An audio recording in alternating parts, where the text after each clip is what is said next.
Welcome and hello. Hi there. How are you? Do not answer that. I cannot hear you. How am I? Well, I feel great. Who am I? I am your host, Dean Felix, and this is TRIVI-yeah! How am I going to say that? Different every time, probably. TRIVI-yeah is your opportunity to learn something new, feel good about the things you already know, and maybe laugh at my stupid jokes. Maybe? Perhaps? Probably not. Thank you so much for joining me for the very first episode. How cool is that? I really am appreciative of you being here and listening to this, the first episode ever. Best episode so far, in my opinion. Episode prime, if you will. Someday we're all going to look back at this very first episode and think, wow, Dean sounded so young and full of energy. What happened? Why didn't he learn to turn his phone off? He should know to turn his phone off. Oh well, I'm leaving that in. 10 multiple choice questions each episode as we travel down that rabbit hole of trivia knowledge. Now what does that mean? It simply means that the answer for each question or some part of the question will then lead to the subject matter of the question that follows. And it has no bearing on how you play the game. It's simply a way for me to switch around through different subject matters and categories as we go. Some of these questions are easy, some are hard. None of them are pulled from any existing trivia games or created by AI. No, these are artisanal. Artisanal, are they? Sure. These are artisanal trivia questions written by an actual human brain, addled though it may be. My addled brain, in fact. Before we get started, I thought since this is the first episode, it'd be appropriate for me to share what the goals of this podcast are. Goal of this podcast is, there's just one goal, and that goal is to get so many listeners that love the show that I experience actual fear.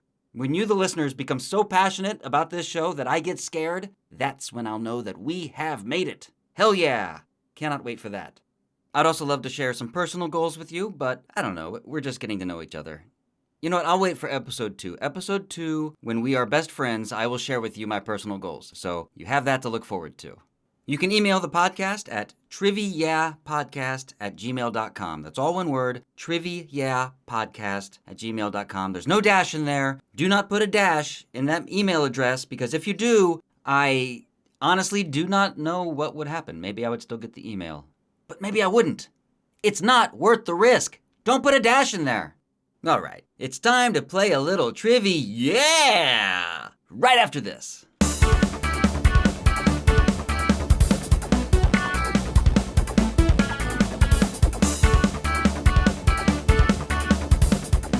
Welcome back to TRIVI-yeah! Guys, I have a confession to make. I do not like carrots. I'm sorry. I want to like them. I know most people like carrots. But I've never liked the taste of carrots, particularly raw carrots.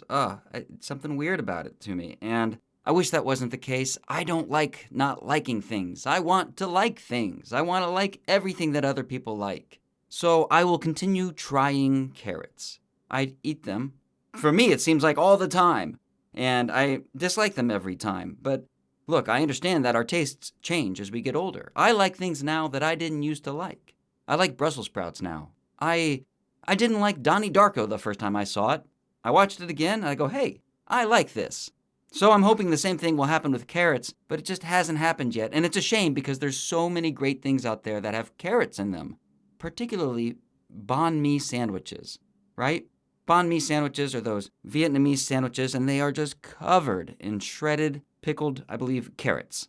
And the first time I got one, I did not know this until it was delivered to me, and I was so bummed. I did not enjoy it at all. And meanwhile, all of my friends who were with me who got the same sandwich, they were loving it. And I'm so jealous. But you know what? It's just Báhn Mi, not for me. No. The other day, my friend asked me if I wanted one. He goes, hey, dude, do you want a Báhn Mi? I was like, what? He goes, Báhn Mi. I go, Báhn Mi? Báhn you, buddy. It's time for question 1. Time for question 1. Time for question 1. It's time for question 1. Báhn Mi sandwiches come in many different varieties, and your local Vietnamese restaurant, if you have one, will probably have a lot of different options for you to choose from. But a typical banh mi consists of a Vietnamese roll filled with meat, usually pork, condiments like mayonnaise, red chilies, cilantro, there's cucumber, those notorious shredded pickled carrots, and also pickled daikon. Now, daikon is the commonly known Japanese name for a white winter variety of what vegetable? Is it A, broccoli, B, bamboo, C, radish, or D, cabbage?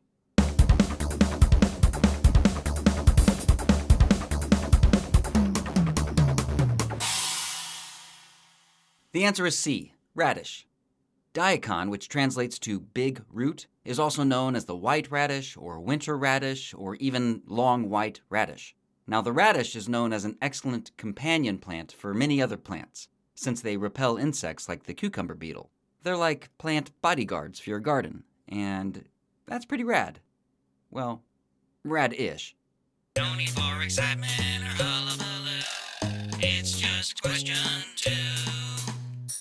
The words radish and radical are actually related. In Old English, radish means root, or in Latin, radix. Radical essentially means rooted. In math, the square root symbol is called a radical. In politics, radicals have deeply rooted ideals, as do surfers. Just look at Jeff Spicoli from Fast Times at Ridgemont High, who had a whole philosophy on life. Now, it's surfers who brought the term radical mainstream in the late 70s as a slang term. But nowadays, it basically just means awesome. And you probably don't even use it very much anymore, unless you're a Ninja Turtle. Now, back in the day, I loved the Teenage Mutant Ninja Turtles. I thought they were pretty radical. But you know who didn't think they were very radical? Buffalo Bob Smith, host of Howdy Doody, the children's show from the 40s and 50s, starring the titular wooden puppet. Buffalo Bob sued the creators of the Teenage Mutant Ninja Turtles for copyright infringement, claiming they stole what Ninja Turtle catchphrase from him? Was it A, gnarly, B, tubular, C, cowabunga, or D, booyakasha?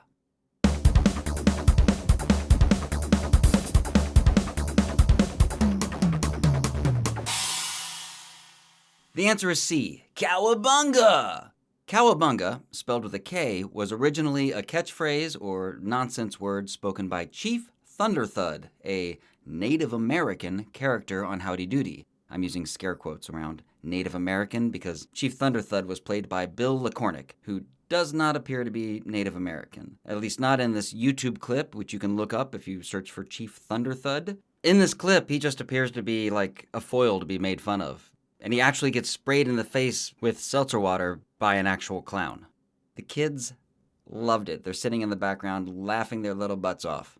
Now, Buffalo Bob's $5 million lawsuit was apparently settled for $50,000. And for converting the word cowabunga from its red-faced origins to surfer lingo, well, I'd say that's money well spent.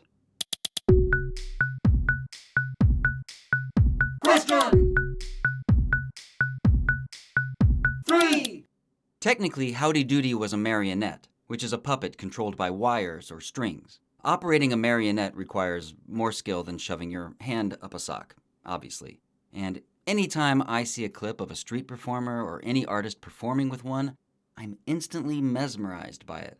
And I often find myself thinking back to the marionette performance in the movie Being John Malkovich, which is a must-watch if you've never seen it. Now, that film's writer, Charlie Kaufman, aka The Goat, utilized puppetry in a later film, which he also wrote and directed. This time he used stop-motion animation to tell a story about a motivational speaker who perceives everyone else as having the same face and same voice, including his own family, until he meets a woman who does not. What is the name of this critically acclaimed 2015 film? A. Synecdoche, New York. B. The Lobster. C. Larry Crown. Or D. Anomalisa.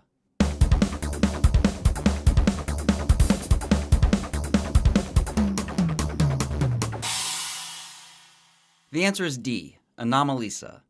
Now, originally, Anomalisa was an audio play that was performed on stage by the same 3 actors who star in the film. That sounds awesome. I wish I could have seen that. For the play, Charlie Kaufman used the pen name Francis Fregoli, referencing the Fregoli delusion. Now, the Fregoli delusion is where one believes that a single person is changing their appearance or disguising themselves to appear as different people in order to torment them. The Fregoli delusion is pretty rare, so you probably don't have it. But if you do, I guess I'm sorry. I'm sorry for making this entire podcast just to torment you. Sorry. Why are we here? Where are we going? Who is behind all of this? What should I get for lunch? What is this question for?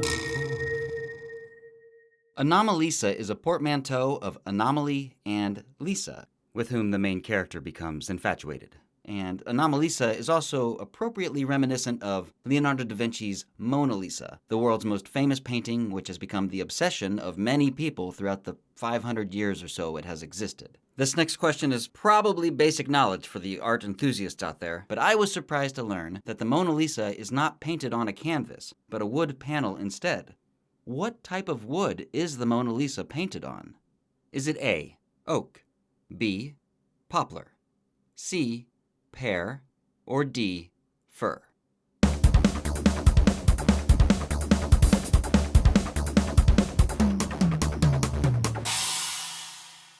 The answer is B, poplar. Now, the poplar wood panel that the Mona Lisa is painted on is actually the main reason why the painting is so popular. No? No? Oh, I'm being told by the judges that that is incorrect. Wait, where did these judges come from? Dang it. Now I'm stuck with them. You know, because of their lifetime appointments. Hey, fellas, wait till you hear this. Oh my gosh. You don't say. I can't believe it. What y'all talking about over there? Nothing. We were just Talking about question 5. Well, shoot. The poplar tree incident, also known as the Korean axe murder incident, occurred in the Joint Security Area in the Korean Demilitarized Zone, or DMZ, back in August of 1976. A tall poplar tree was blocking the line of sight from a United Nations command checkpoint. So 5 Korean service personnel, escorted by United Nations command officers and 11 enlisted South Korean and American soldiers, were sent to go prune the tree, and they were armed with only the axes brought to do the pruning because of the rules of the demilitarized zone. They were quickly engaged by over twice as many North Korean troops carrying crowbars and clubs. The two groups did not come to an amicable agreement, and a short fight ensued, resulting in the deaths of 2 American UNC officers. 3 days later, with tensions still very high, U.S. and South Korea responded with a joint operation, sending an overwhelming amount of forces into the joint security area to cut down the poplar tree. The show of force was very effective. The tree soon came down, and North Korea backed off. What was this operation called? A. Operation Arbor Day. B. Operation Paul Bunyan. C. Operation Lumberjack. Or D. Operation Hatchet.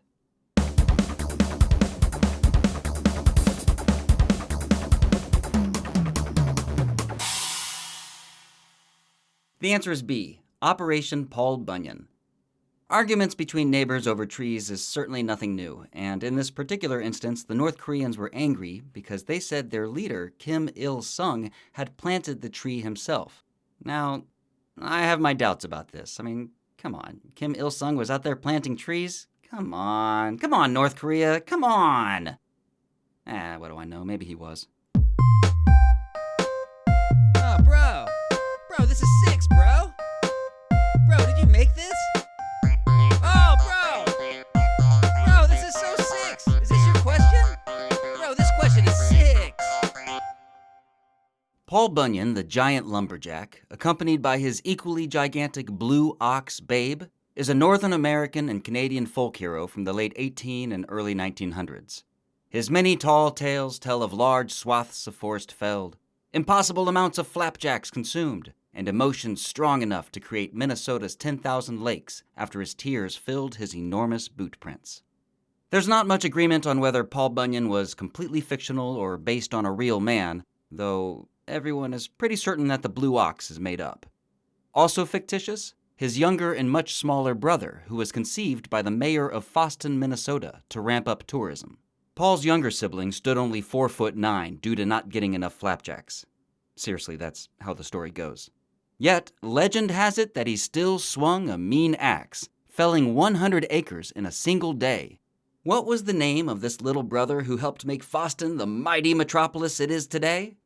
Is it A, Cordwood Pete, B, Arvid Bunyan, C, Johnny Appleseed, or D, Jacques Fjord?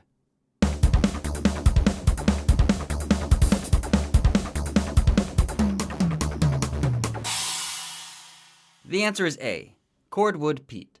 According to Arvid Clemenson, mayor of Foston, Minnesota, Paul Bunyan's little brother was nicknamed Cordwood Pete by the other loggers because he was so small he could only cut cordwood, or smaller pieces of wood you can tie with a cord. Well, I guess he fictitiously showed them. Hi, I've got some great news. You just died and gone to question 7. Not every story out of Minnesota is embellished.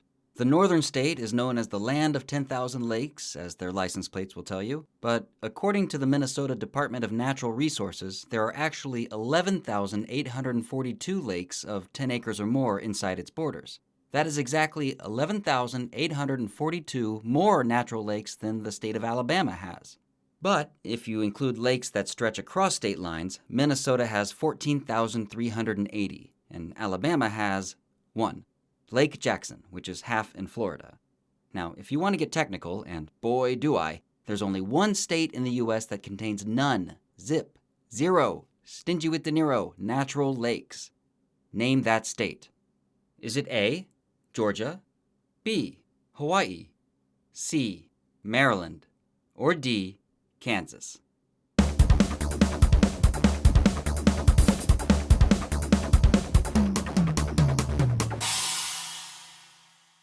The answer is C, Maryland. There are a handful of man-made reservoirs in Maryland, but no naturally occurring lakes. The main reason is that most lakes are formed from the movement of glaciers, but no glaciers ever entered Maryland during the last ice age. Why not? Well, that's between Maryland and the glaciers. There we go, that's 20 points, plus I used all my tiles, so that's another 50 for 70 points. Not a word. Yes, it is. It's not a word. It is a word. I'll look it up. Okay. I'm looking it up. I'm looking it up. All right. I'll show you. I'll show you. You'll see. Oh my gosh, well, here it is. Look. To ask a lot of questions is to questionate. I told you! Does swimming in an unnatural lake make you unnaturally good at swimming? No. Well, maybe. The most decorated Olympian of all time with a total of 28 medals in swimming is Maryland native Michael Phelps. There's a popular myth that while training, Phelps consumed 12,000 calories, or approximately 91 flapjacks, per day. But Phelps has said that this isn't true, though his mouth was full at the time. In the Rio Olympics of 2016, his final Olympics, Phelps won 6 medals, 5 of them gold. But how many medals did he win in his first Olympics, back in Sydney, Australia in 2000? Was it A, 0, B, 3, C, 6, or D, 8?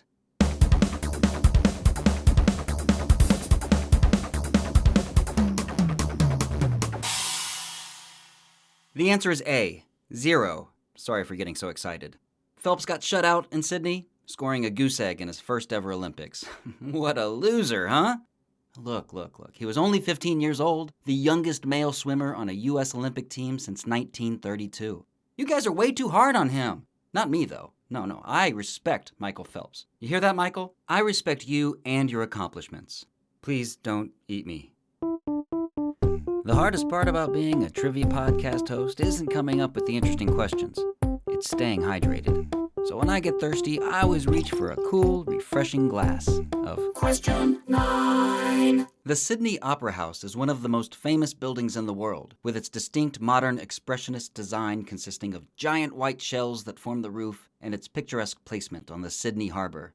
It gets blown to smithereens in basically every disaster movie about the end of the world, and if it isn't in one, that just means the filmmakers could not afford the rights. The Sydney Opera House was designed by Danish architect Jorn Utzon, whose name I am perfectly pronouncing. He was given the honor of designing it by winning a design competition with a prize of 5,000 Australian pounds. So what's a tougher way to achieve 5,000 pounds? Designing the Sydney Opera House or doing Michael Phelps's diet for a year? That's not the question. Here's the actual question. When the Sydney Opera House opened in October of 1973, what global icon was the honorary host of the ceremony? A. Queen Elizabeth II. B. Olivia Newton-John. C. Luciano Pavarotti. Or D. Paul McCartney.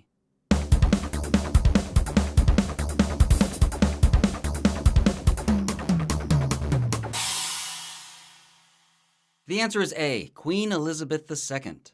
Guests at the ceremony were delighted to watch a fireworks display over the harbor, a performance of Beethoven's Ninth Symphony, followed by Queen Elizabeth displaying her astounding soprano with a flawless rendition of Puccini's O mio babbino caro. You must retrieve the relic, for without it we are all doomed. It can be found in the Forbidden Temple in the ancient city of Shun-Ten. So, that would make this, Quest Shun-Ten then, huh? You know what? Forget the relic. Just leave.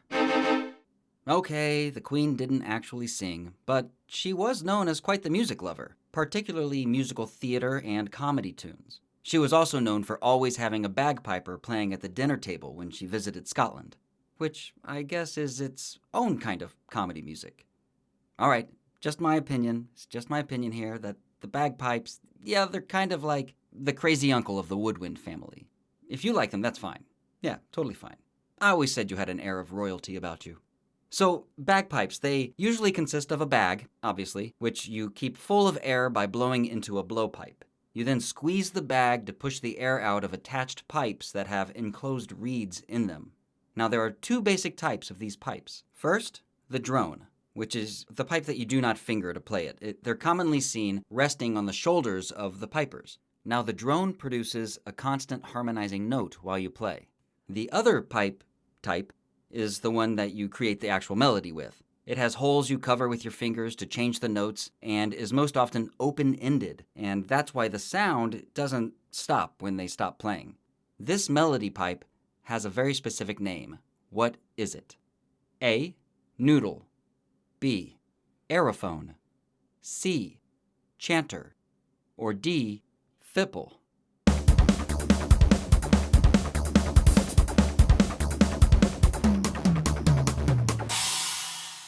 The answer is C. Chanter.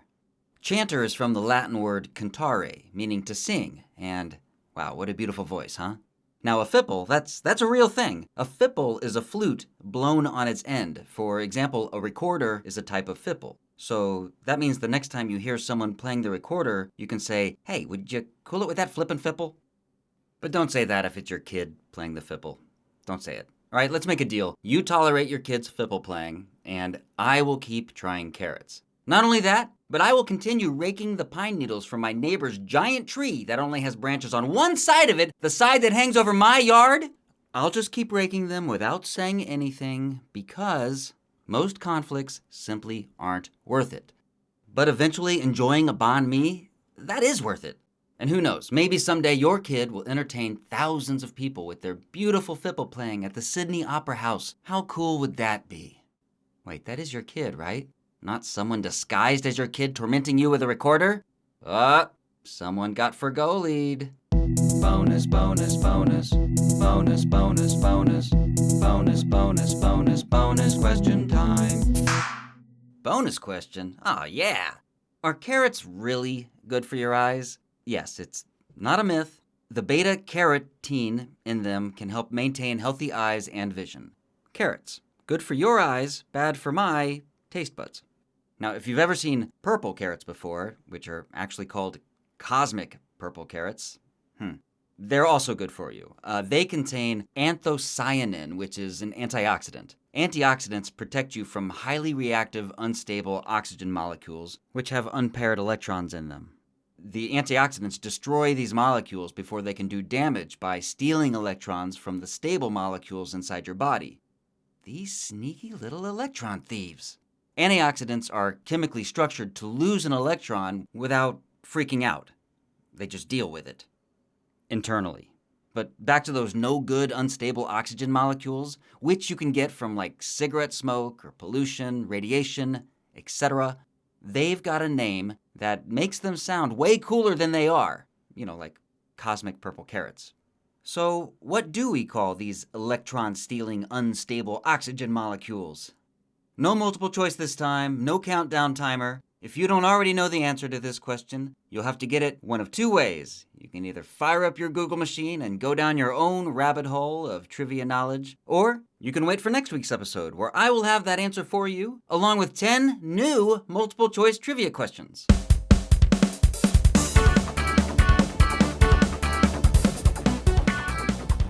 There it is, episode 1 in the books. How did you do? 10 out of 10? I knew it. You're so smart. If you enjoyed the show, please like, subscribe, whatever your podcast app has as an option. If you can put stars, 5 stars, maximum stars, please. Oh, I love 5 stars. And leave a positive review. That would really help the show as well. And if you have something, less positive to say, you can email the pod at TRIVI-yeah-podcast@gmail.com. I'd love to hear what you think about the show, about if you think the questions are too easy or too hard. You can share with me your favorite trivia, and maybe I'll include it in the show. Or maybe I got something wrong. Please correct me. Send me an email, let me know what I got wrong, and I will make sure that I correct it in a future episode. TRIVI-yeah is written and produced by me. I'm Dean Felix. I also write and create all of the music and sound bites you hear, so I really hope you're enjoying it. I'm so happy that you decided to join me for this first episode. Thank you so much, and I hope to see you again next week for episode 2. TRIVI-yeah is a Quality Yarn production.